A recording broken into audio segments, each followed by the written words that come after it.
Todos los que están votaron por que las clases siguieran así intensas y como iban.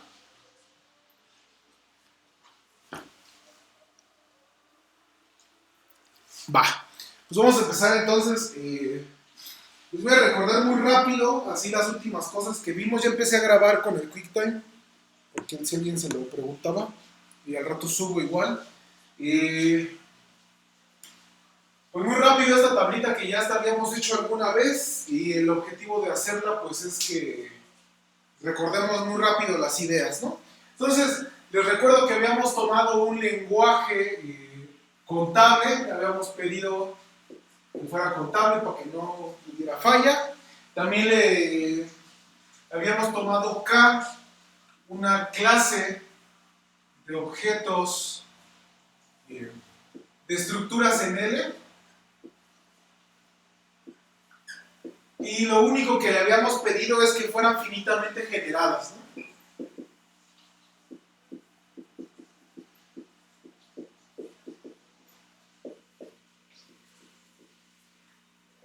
Finitamente generada, les recuerdo, una estructura en el lenguaje L es finitamente generada, sí y solo si, pues el ejemplo más a la mano es el de los espacios vectoriales, es como pedirle que hubiera una base finita, ¿no?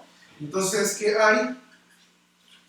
V, un subconjunto de B finito, tal que cuando nos fijamos en la estructura generada por este conjunto en la estructura B, es precisamente la global, ¿no? La estructura grandota, ¿no? Esta es mi definición de que un objeto sea finitamente generado, ¿no? Dijimos, me agarro una clase de estructuras en un lenguaje contable, perdón, aquí no tiene por qué ser infinito, también puede ser el lenguaje de las gráficas, no nada más una relación binaria, ¿no? Y entonces habíamos hablado de algunas propiedades combinatorias de esta clase de objetos finitos. La primera de la que hablamos fue de la propiedad hereditaria, ¿no? O hereditary property, como viene en el Hodges, ¿no? Y a lo que se refiere es que si yo tengo aquí un objeto en la clase y tengo un subobjeto de la clase, entonces el subobjeto vuelve a caer en la clase, ¿no? Y el ejemplo era precisamente, bueno, en las relaciones, las restricciones siempre son cerradas, ¿no? Más bien una clase de relaciones siempre tiene la propiedad hereditaria, ¿no? Si me fijo en las gráficas, pues los subobjetos de ahí, con nuestra definición de morfismo, las tienen, ¿no?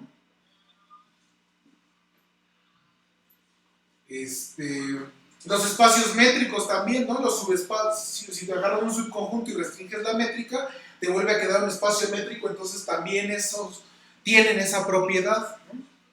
Luego habíamos dicho de la propiedad del encaje común, o en inglés la joint embed property, ¿no? Y esa básicamente lo que dice es que si me das dos objetos en tu clase, entonces hay un tercer objeto en la clase, de tal forma que tiene una foto de cada uno, ¿no? Y no le pide nada a la fotografía, nada más es que vayan los dos y se estampen ahí. No tiene que tener una intersección, ser ajenos, o no tienen que tener una intersección chévere. Oye, y si estos dos se intersectan, no, pues no me importa. Lo único que yo necesito es que dame dos objetos y haya un tercer objeto donde esos dos se encajan, ¿no? La tercera propiedad es un poco más rebuscada, era la propiedad de amalgamación, se parece aparentemente más, aparentemente se parece a esta, pero no tiene nada que ver, ahorita lo aclaro más. Y habíamos dicho que la propiedad de amalgamación era que cada que me dieras tres estructuras en mi clase de objetos y que me dieras dos encajes, ¿no?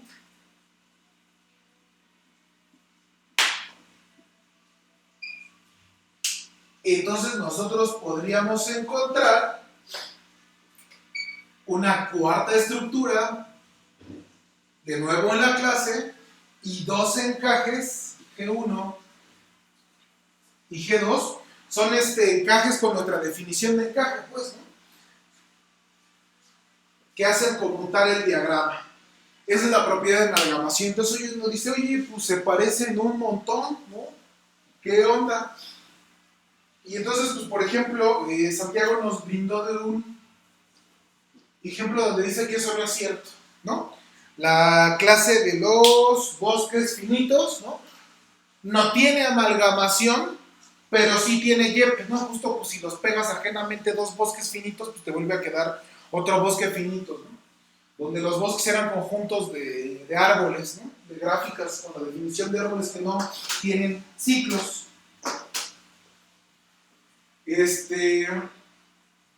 Ahorita no tengo un ejemplo de que AP no implica PEC, pero sí tengo un ejemplo de cuando sí, y es cuando hay un objeto inicial débil. Por ejemplo, en las álgebras de Boole, ¿no?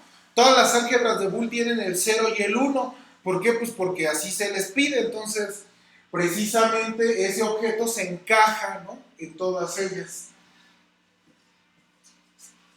Y entonces, pues para checar la PEC, como tengo ese objeto, la AP ya me daría la propiedad, ¿no?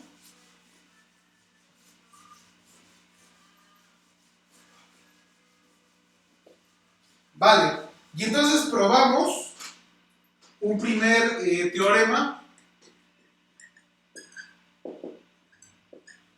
Y este es como que me decía el prelímite, ¿no? Ah, también les recuerdo aquí que si me daban una estructura en un lenguaje, habíamos definido la edad de la estructura o el esqueleto según la literatura que ustedes tomen. Y esta era la clase de todas las estructuras finitamente generadas en ese lenguaje L que se encajan en la estructura A, ¿no? Entonces lo voy a poner así. Son todas aquellas estructuras en el lenguaje L, tal que aquí voy a poner acá la lista, ¿no? La primera es que B se encaja en la estructura A y la otra es que pues B es finitamente generada. Esa es la edad del H o el esqueleto, ¿no? Y también habíamos dicho otra propiedad, y era que la clase, ahorita pongo lo del teorema, K fuera contable, y eso era básicamente que si me fijaba en la distinción por la isomorfía, ¿no? ¿Cuántos tipos de objetos hay aquí distintos según la relación de isomorfía? Esto no pudiese exceder la contabilidad, ¿no? Eso le habíamos pedido a esa cosa, ¿no? Y entonces uno puede decir, a ver, dame ejemplos plausibles, ¿no? Ya habíamos probado ese día, por ejemplo, que las gráficas finitas tenían una cantidad contable de tipos de isomorfía, ¿no? Por ejemplo, si ustedes se fijan en la clase de los órdenes lineales finitos, entonces esa clase vuelve a ser contable, no vuelve a solo a tener una cantidad contable de tipos distintos de objetos de isomorfía. Porque con Abel ustedes probaron que dados dos buenos órdenes, o uno se encaja en el otro, o otro se encaja en el uno, o son isomorfos, ¿no? Si ustedes me dan dos conjuntos totalmente ordenados finitos, pues en particular van a ser dos buenos órdenes. Y entonces pues uno se encaja en el otro, u otro se encaja en el uno, o son isomorfos, ¿no? Entonces básicamente, si ustedes toman la clase de los órdenes totales finitos y toman el cociente con la clase de isomorfía, esto básicamente pues es los números naturales, ¿no? Por lo que les acabo de decir. Bueno, tal vez sin el cero, ¿no? Porque nuestra definición de estructura está obligada a ser no vacía, ¿no? ¿Sí están de acuerdo con todo este chorototote que les acabo de decir y la ametrallación de nuevo con la definición y todas esas cosas? ¿Alguien tiene una duda o puedo partir ya el teorema y luego ya demostrar la existencia de los límites y esas cosas?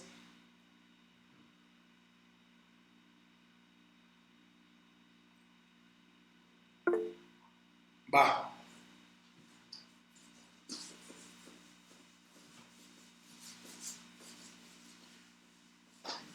Los límites de Frese hay espacios vectoriales, álgebras de Boole, gráficas, torneos, gráficas con gráficas completas prohibidas, gráficas dirigidas con torneos prohibidos, espacios métricos, medidas, submedidas,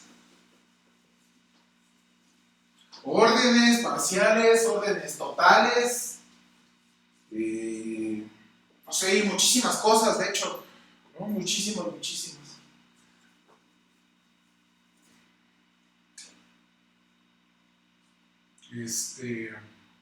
Ok, entonces el teorema que probamos la vez pasada decía que si K era una clase de estructuras finitamente generadas, tal que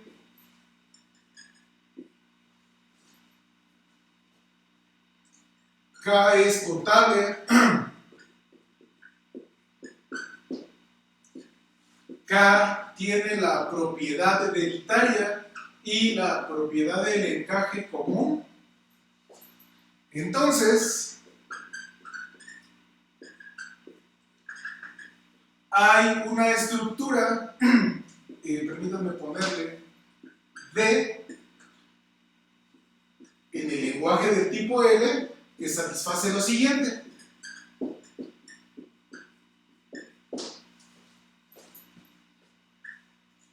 Lo primero que va a satisfacer esta cosa es que este va a ser contable, ¿no?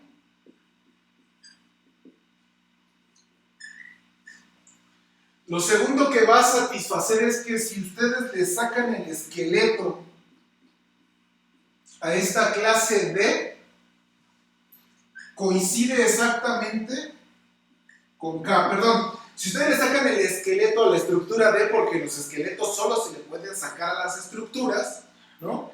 Entonces, ese esqueleto coincide con la clase K que me dieron, ¿no?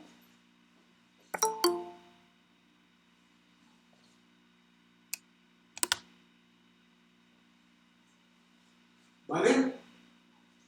Y era lo único que decía el teorema, si no mal recuerdo, ¿no? Que existía una estructura, sí, y ya. De hecho, no podemos afirmar que sea única, ¿no? Porque, de hecho, miren, pues un ejemplo muy fácil de este teorema, ¿no? Es tomar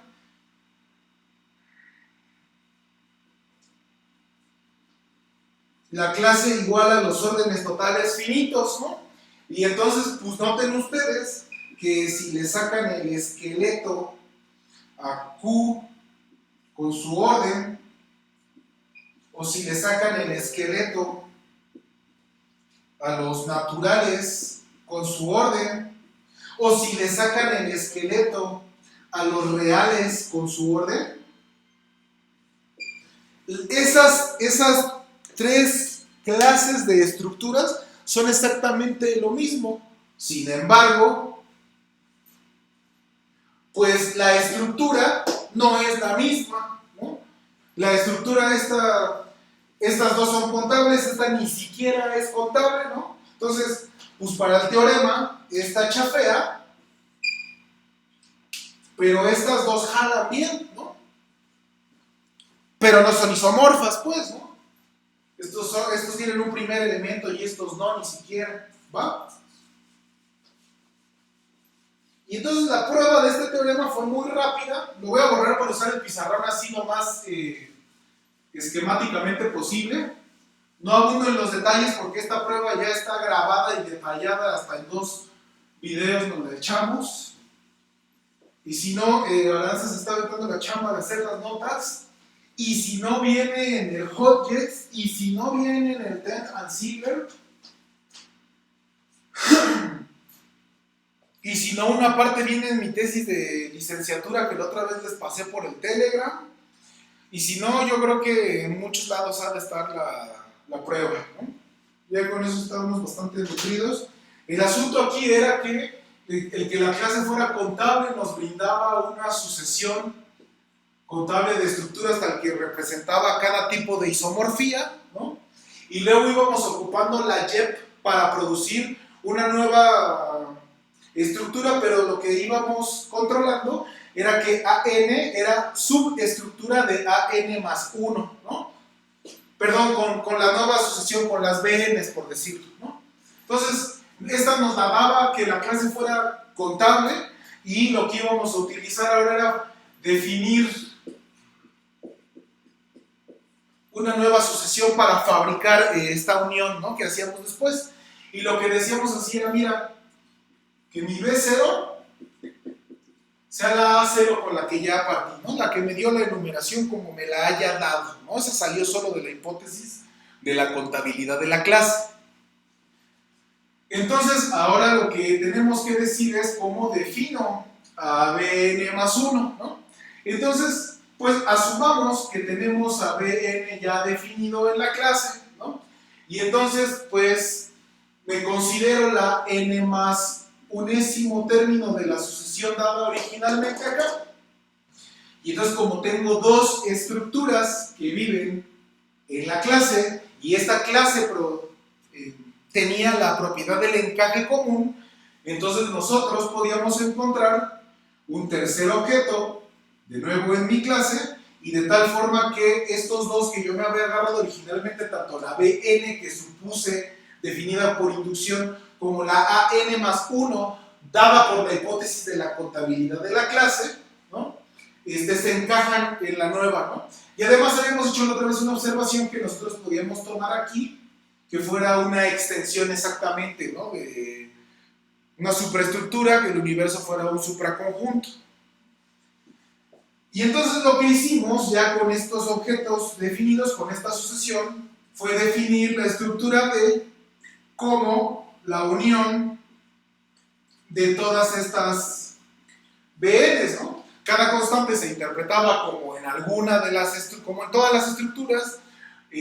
Una función era la unión de todas las funciones, una relación también era la unión de todas las relaciones, ¿no? Era lo único que había que hacer. Y la definición de subestructura nos decía que esta forma de definir la interpretación en base a una unión, pues era correcta, ¿no?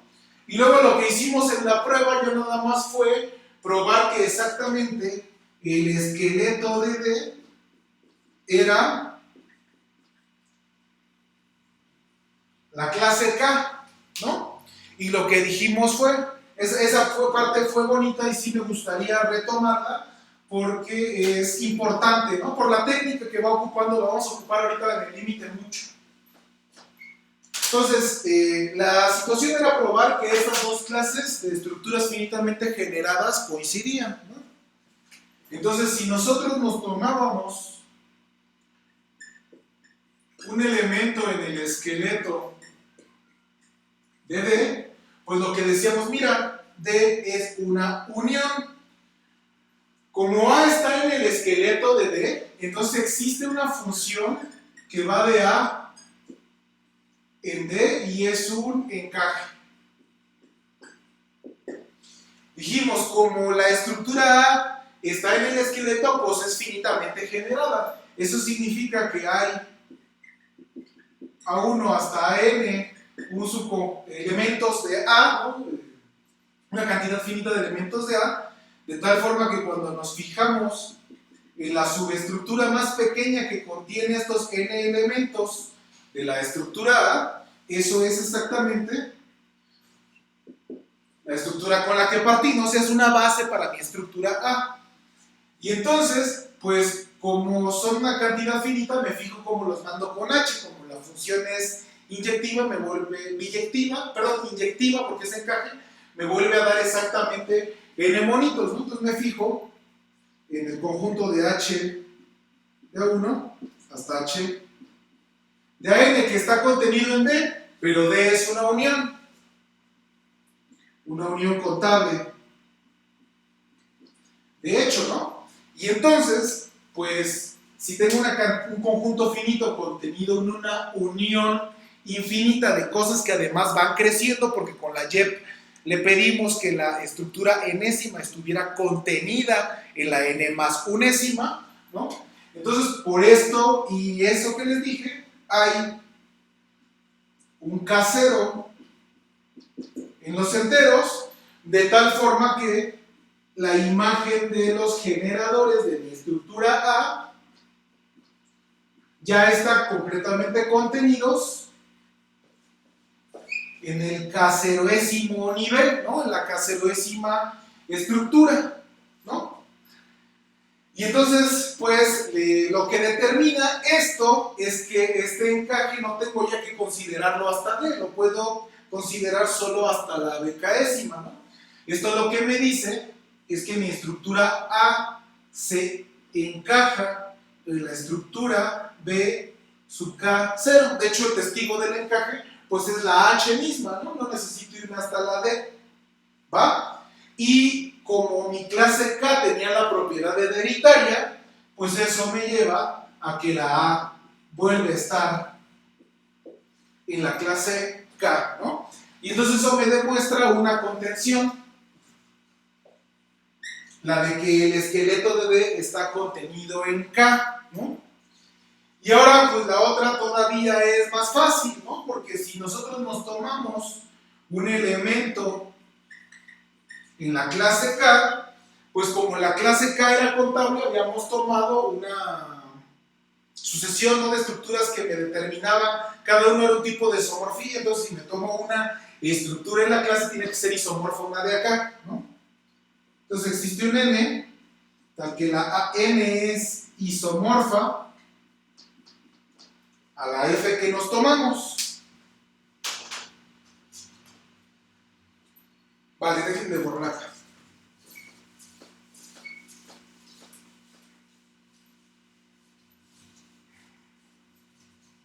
Ok.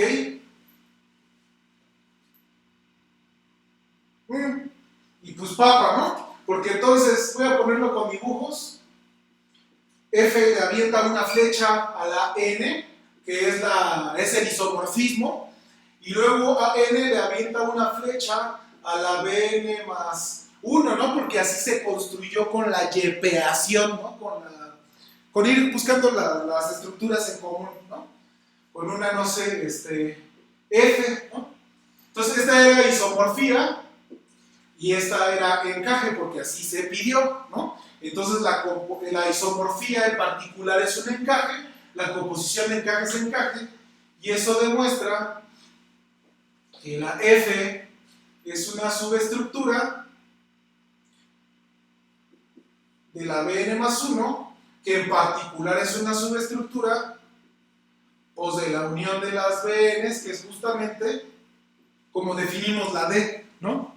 Y entonces, pues ya, eso me dice que F es encajable en D. Y por lo tanto, como F partió siendo una subestructura finitamente generada, que a través de mucho malabareo nosotros logramos encajar en la estructura D, eso me dice que F está en el esqueleto de mi estructura. Permítanme tomar un poco de agua, por favor.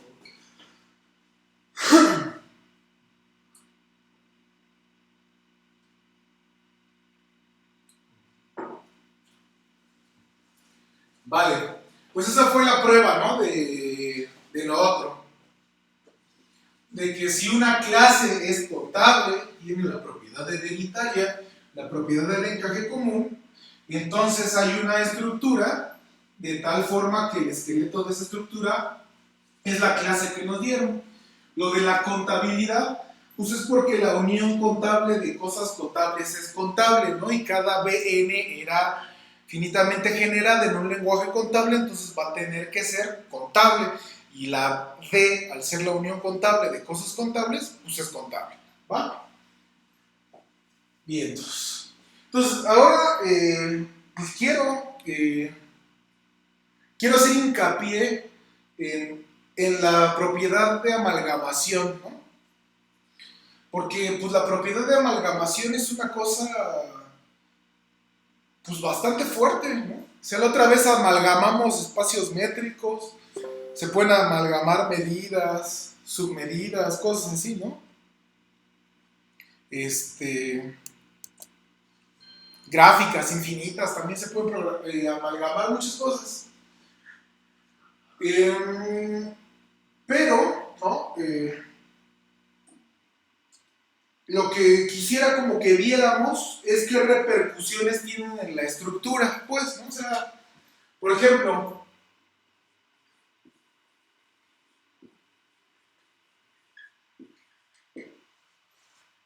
¿qué pasa si el esqueleto de F tiene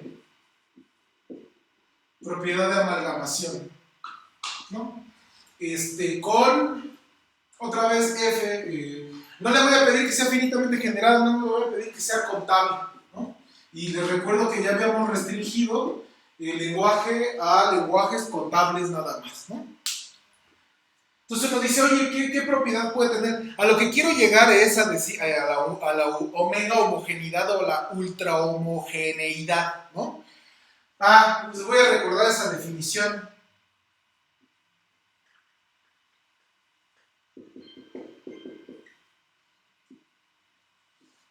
Sea, aquí sí, no necesariamente va a ser contable el lenguaje. Para esta definición nada más, sea L un lenguaje de cardinalidad arbitraria,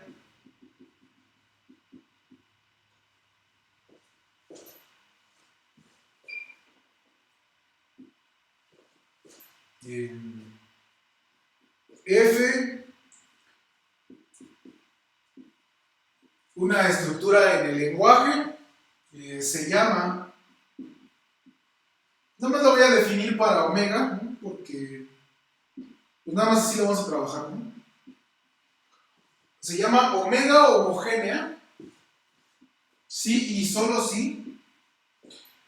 El choro dice que cualquiera isomorfismo entre dos subestructuras finitas se puede extender a un automorfismo global. Ya habíamos dado la definición, ¿no? Hasta probamos que los racionales eran omega homogéneos, ¿no? Entonces lo voy a poner rápido, ¿no? Nada más para recordarla, ¿no? Para cualesquiera, fíjense cómo lo voy a poner. Ojo con el símbolo aquí, porque es el de subestructura, no el de encaje, ¿no? O sea, estoy pensando que A y B están contenidos en F, finitamente generados.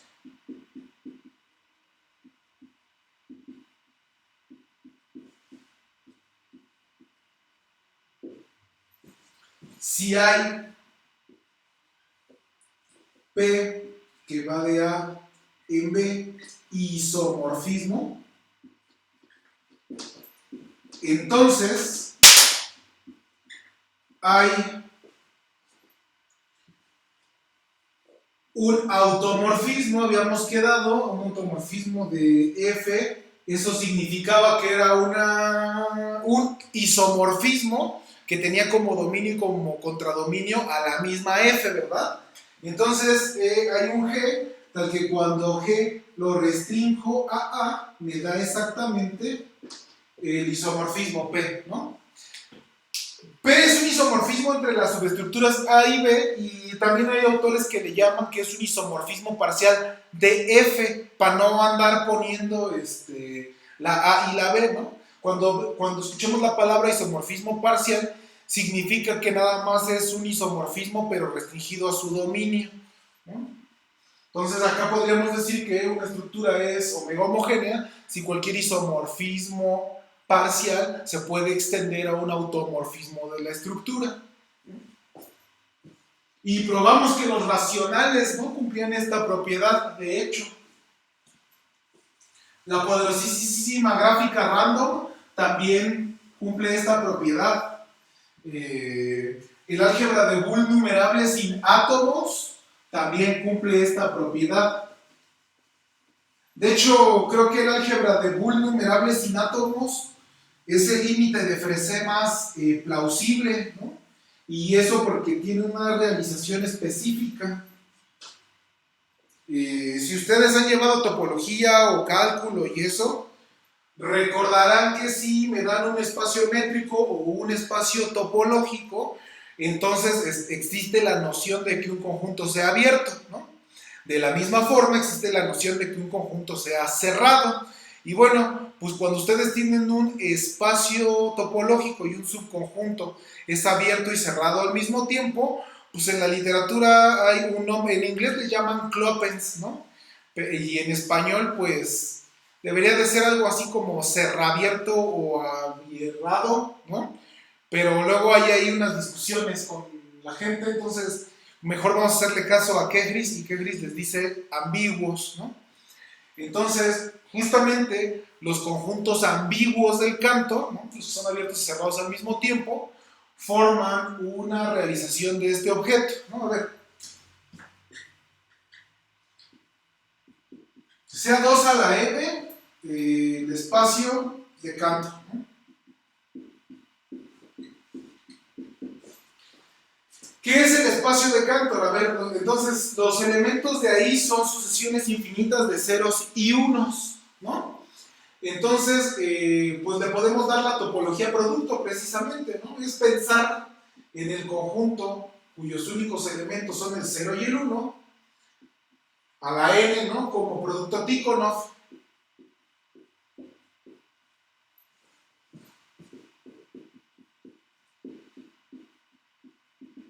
Todo el mundo sabe de qué les hablo, y si no, otra forma de definirlo, ¿no?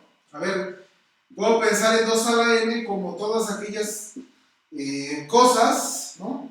Tales que son funciones con dominio n y contradominio 0, 1, ¿va?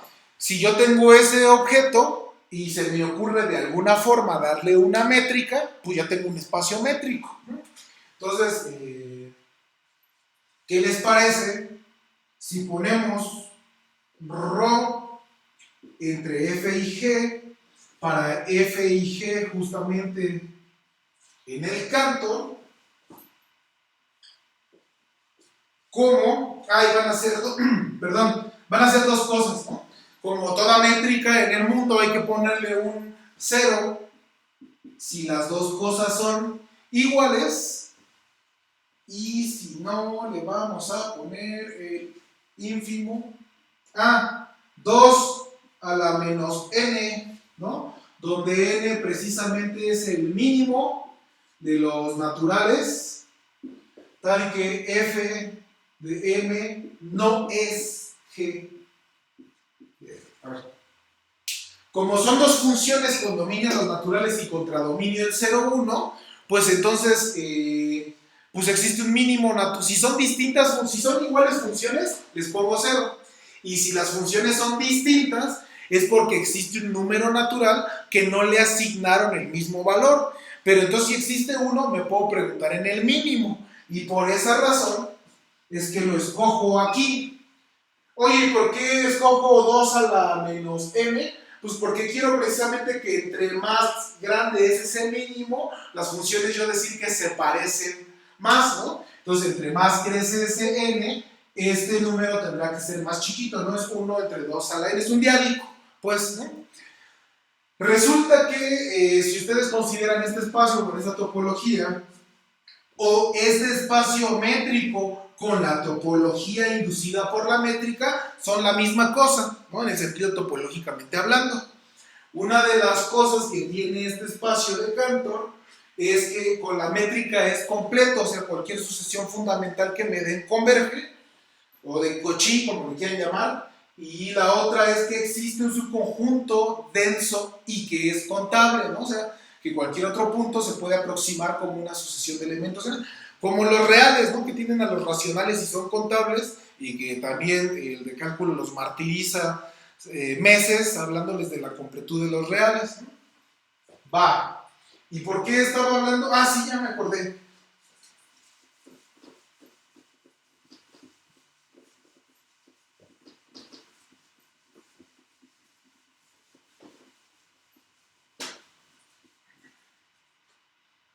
Vale.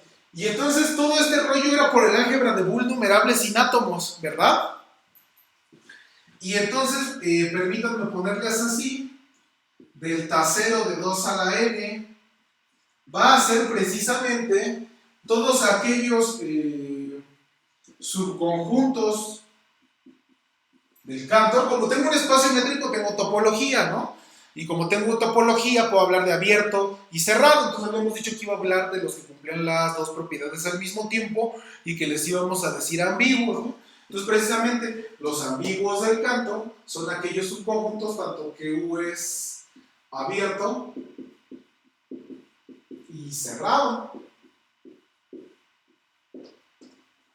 Un resultado que yo no voy a probar ni me voy a meter en esas cosas es que lo que les dije hace rato de la separabilidad del espacio métrico es equivalente, o más bien, bueno, implica, ¿no?, que la cantidad de ambiguos es omega, ¿no? Hay tantos ambiguos como números naturales subconjuntos del Cantor. Ajá, de hecho, el Cantor en topología le dicen que es un espacio cerodimensional, ¿no? Y eso es que tiene una base de ambiguos, ¿no? Precisamente. Entonces, pues ahí está, ¿no? Y entonces, ¿qué onda? Bueno, pues propiedades rápidas, ¿no? Fíjense. De las cositas que prueban en cálculo, pero pues vamos a escuchar cómo suenan en este lenguaje de los ambiguos, ¿no? Si ustedes me dan dos ambiguos, en particular son dos abiertos, y la intersección de dos abiertas es abierto, ¿no? Luego, si ustedes me dan dos cerrados, perdón, si me dan dos ambiguos, en particular son conjuntos cerrados, ¿no? Y la intersección otra vez de dos cerrados vuelve a ser un conjunto cerrado. Eso dice que si A y B son ambiguos, pues tu intersección vuelve a ser ambigua, ¿no? Y el mismo argumento, ¿no? Otra vez, si me das dos ambiguos, en particular son abiertos, y la unión de dos abiertos es abierto. Y si me das dos cerrados, la unión de dos cerrados vuelve a ser cerrado. Entonces, la unión de dos ambiguos vuelve a ser ambiguo. También la definición de que un conjunto sea abierto es que es el complemento de un cerrado, ¿no? Por lo tanto, el complemento de un cerrado, pues es un abierto, ¿no? Y entonces, pues como este conjunto es ambiguo, ¿no? En particular es abierto y por lo tanto su complemento es cerrado. Pero como es ambiguo, también es cerrado y por lo tanto su complemento es abierto. Entonces lo que acabamos de probar es que el complemento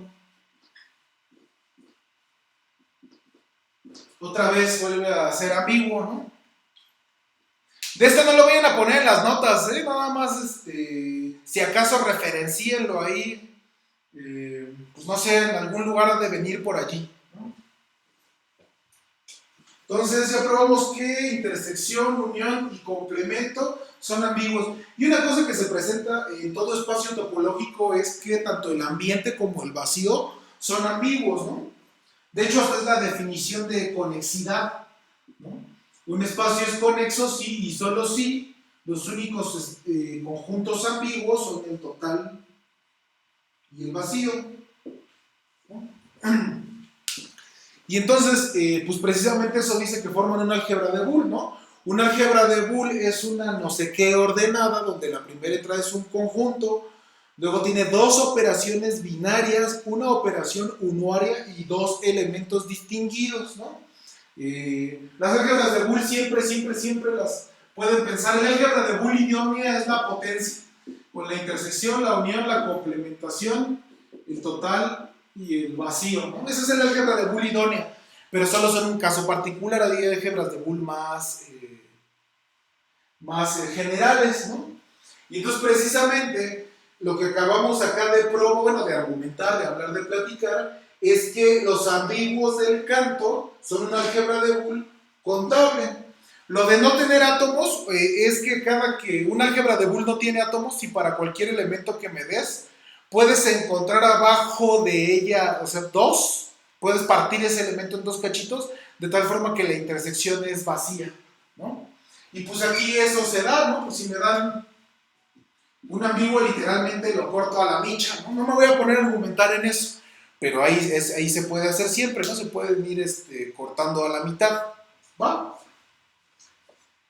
Y entonces precisamente pues, lo que acabamos de decir es que los amigos del Cantor son una álgebra de Boole numerable y sin átomos. Gracias, gracias Aranza.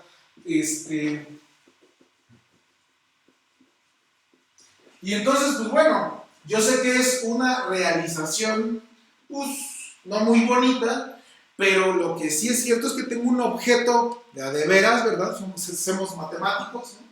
Y matemáticas, ¿no? Entonces, pues tengo un objeto de veras que sé que, pues que puedo probar que es un límite de Frese, ¿no? El álgebra de Boole numerable sin átomos.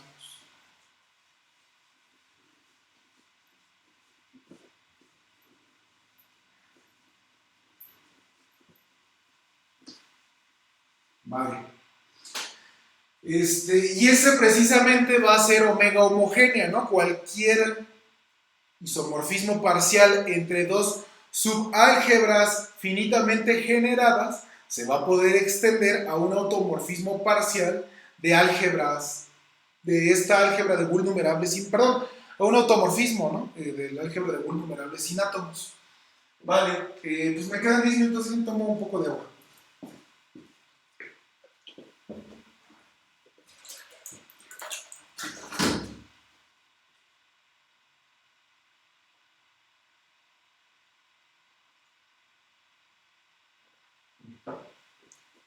Vale. Entonces el poderosísimo teorema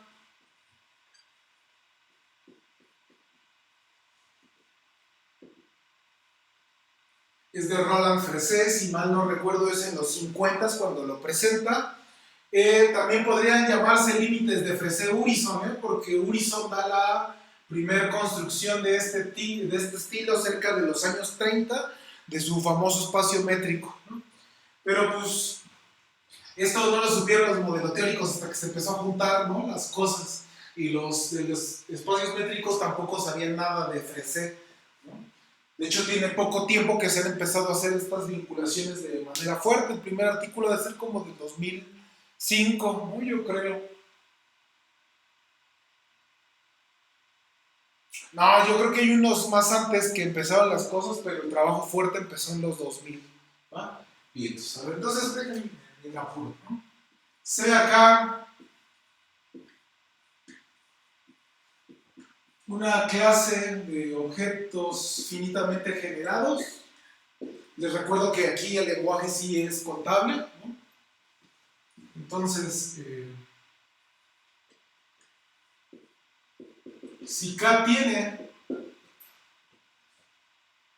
la propiedad de hereditaria, la propiedad del encaje común, la propiedad de amalgamación y es contable,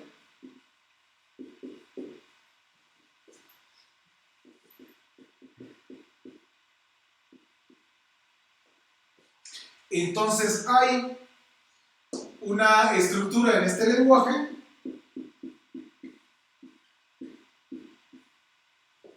¿vale? Tal que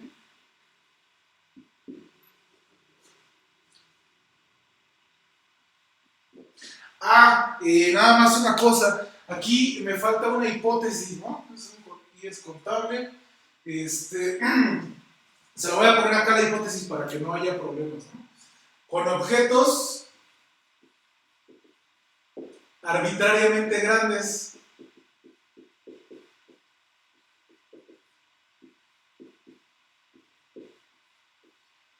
¿qué significa que tenga objetos arbitrariamente grandes? No es de una situación transfinita, precisamente me refiero a una situación finita, ¿no?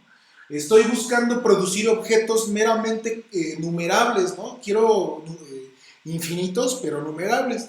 Entonces, si yo tengo objetos de tamaño finito y además el más grande mide 28, pues no voy a llegar muy lejos en mi construcción, ¿no?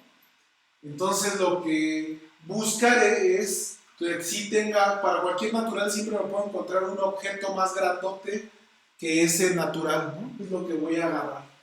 Va. Entonces les repito, K, una clase en un lenguaje contable de estructuras finitamente generadas y arbitrariamente grandes.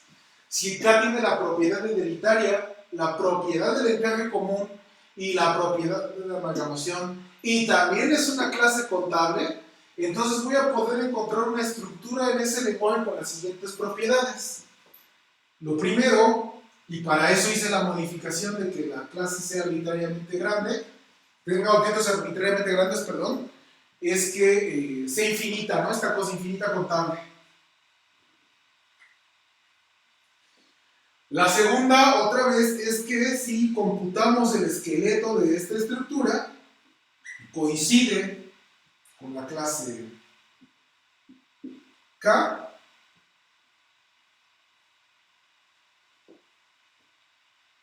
y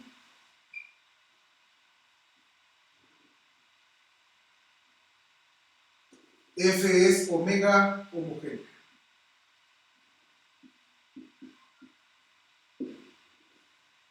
¿Vale? Más, el teorema es de esos que dice más aún, F es única salvo isomorfía.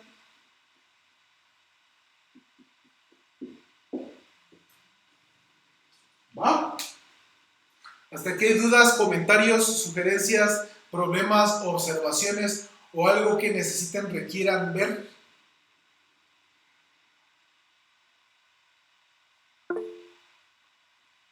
Vale, muy bien. Pues miren, la construcción es bastante artesanal y como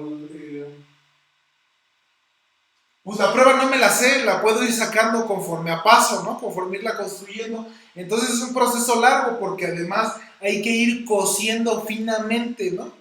Porque pues uno dice, mira, hace rato hiciste una cosa que ya te garantizaba estas dos, ¿cuál es la bronca? ¿No? Y uno dice, la bronca es que me puede pasar como en los ejemplos que dijimos hace rato, ¿no? Si tú me avientas así los enteros con el orden, el esqueleto de esa estructura será todo cotofín, pero los enteros con el orden no son omega homogéneos, no son una cosa ahí fea. Y entonces uno puede decir, oye, ¿cómo le haces? ¿Cómo lo arreglamos? ¿No? Porque también me puedes aventar la unión disjunta de los tipos de isomorfía de las gráficas, ¿no? Pues también va a ser una gráfica que cumpla A y B, pero no va a cumplir C. Entonces el asunto es, ¿qué hago? ¿No? ¿Cómo arreglo esta situación? Y entonces, lo único que les voy a decir antes de irnos es que el único paso que voy a asumir para la siguiente clase y arrancarme con la construcción, ¿no?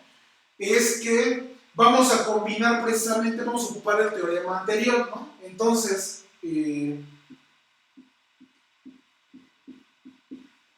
por el teorema anterior,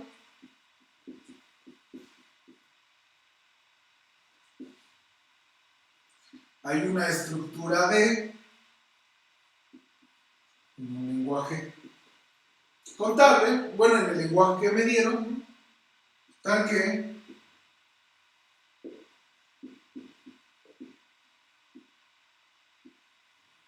la D es contable.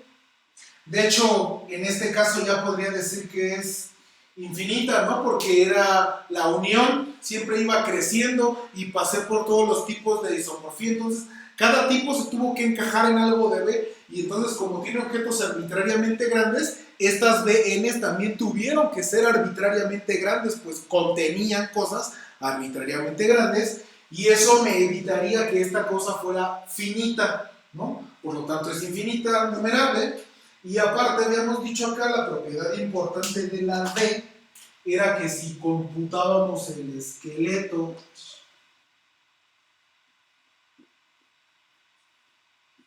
de esta cosa, era precisamente la clase, ¿no? Y entonces hasta ahí uno dice, órale, chido, pues sí, ya tengo un objeto hasta universal para esa clase, pero pues no sé nada más, ¿no?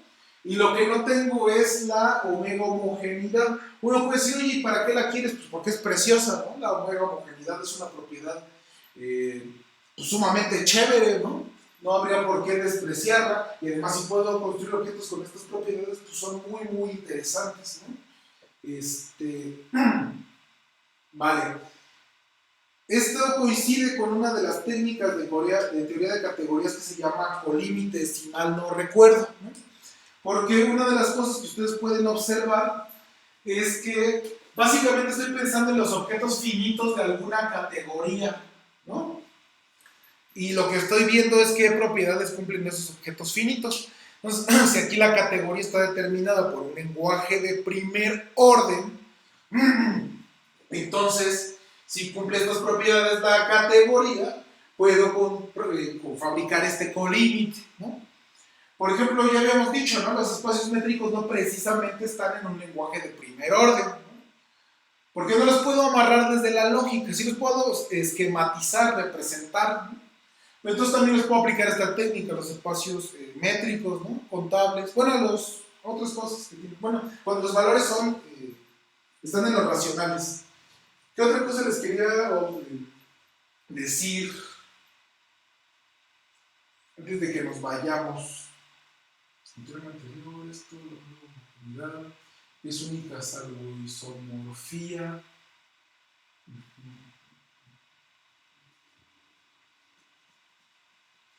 Ah, sí, otra cosa importante, antes de que esto lo pruebo, les digo en la siguiente clase, ¿no? Que iba a subir eso de ahí. Hace rato yo no terminé de hacer las comparaciones de la omega homogeneidad y la amalgamación. Las voy a ir haciendo conforme ella vaya haciendo la prueba, ¿no? Mañana o pasado mañana. Es que, ay, les quería decir algo y se me olvidó. Del límite.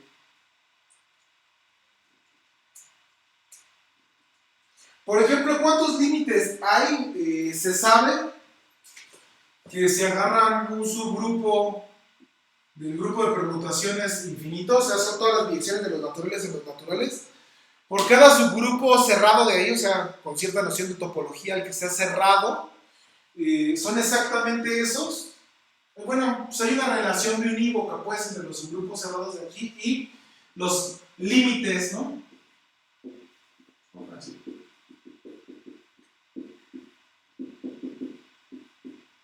14 horas.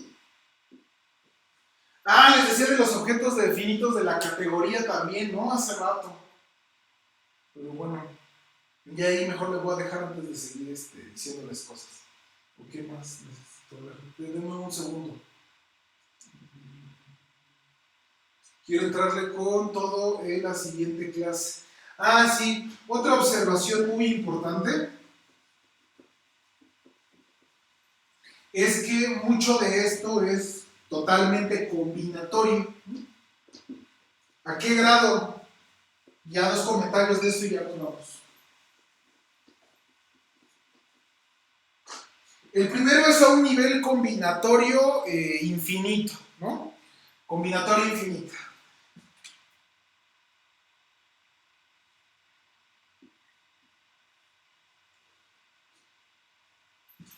Si ustedes tienen dos números transfinitos, lambda la menor que lambda, si mal no recuerdo, es el supremo de los lambda al psi, con el psi corriendo en lambda, y entonces pues una propiedad muy combinatoria es cuando esto es exactamente lambda, ¿no? Esto es muy fuerte, ¿no? Por ejemplo, ¿quién sí lo cumple? Los números naturales, ¿no?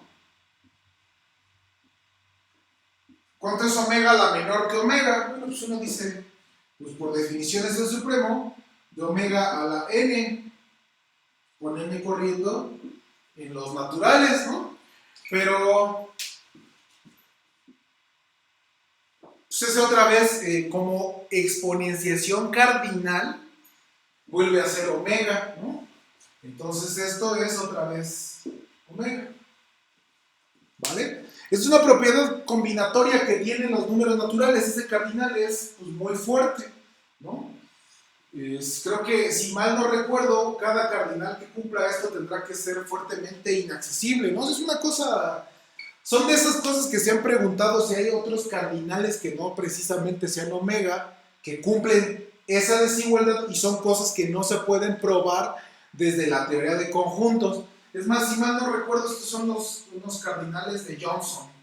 Johnson generaliza con Shelah la construcción de los límites de Freset para cardinales arbitrariamente grandes pues, que cumplen eso de allí. ¿Va?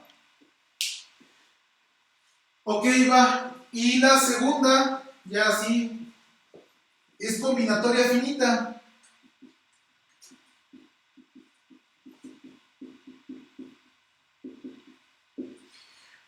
Para muy rápido, una estructura es rígida si su grupo de automorfismos es trivial. ¿No? O sea, la única función de ella en ella misma, que es un isomorfismo, es la identidad. Cuando eso pasa, la estructura se llama rígida. ¿Va? Por ejemplo, los buenos órdenes son rígidos, ¿no? Con haber probado, y si no la tarea, y si no sería fácil probar, que si tú tienes un automorfismo de un orden, de un buen orden en él mismo, un automorfismo, pues este tiene que ser la identidad. ¿Va? Entonces, combinatoria finita, cuando tienes clases de objetos, pues aquí se pueden definir muchas nociones de combinatoria. Entonces, nada más así, muy rápido, existe la noción de que la cosa sea Ramsey, ¿no? Eso se parece al teorema finito de Ramsey. Entonces, lo que probó un compa que se llama Nesetri y que lleva de esas cosas, de estos picos raros como en 6 de sus letras, ¿no? Checks. Prueba que si cae Ramsey y objetos rígidos, ¿por qué se los digo? Pues porque es justo la amalgamación, les digo que es muy importante, ¿no? Entonces prueba que K tiene la propiedad de amalgamación, ¿no? Vale, y entonces, pues precisamente, ¿no? Hace rato les corrí el chisme, que ya mañana lo veremos, es que esta propiedad está intrínsecamente ligada con la omega homogeneidad, ¿no? Y también parte de la existencia de los límites de Freset, vamos a ver, pues la construcción es de que omega cumpla esta propiedad, ¿no? Entonces estas dos cosas combinatorias pues, se juntan a tal grado que me permiten tener estas cosas con esas propiedades tan bellas, ¿no? Pero pues no son nada fáciles, ¿no? Precisamente. Entonces, pues, y esta es una prueba muy bonita de cómo esta propiedad proviene de situaciones combinatorias, ¿no? Y pues ya, ahí le dejamos. Cuídense mucho, que estén muy bien, que tengan buen día, ¿no? Les subo el video al rato. Cualquier cosa me pueden escribir ahí en el Telegram, por correo, ¿no? Y ya. Bye.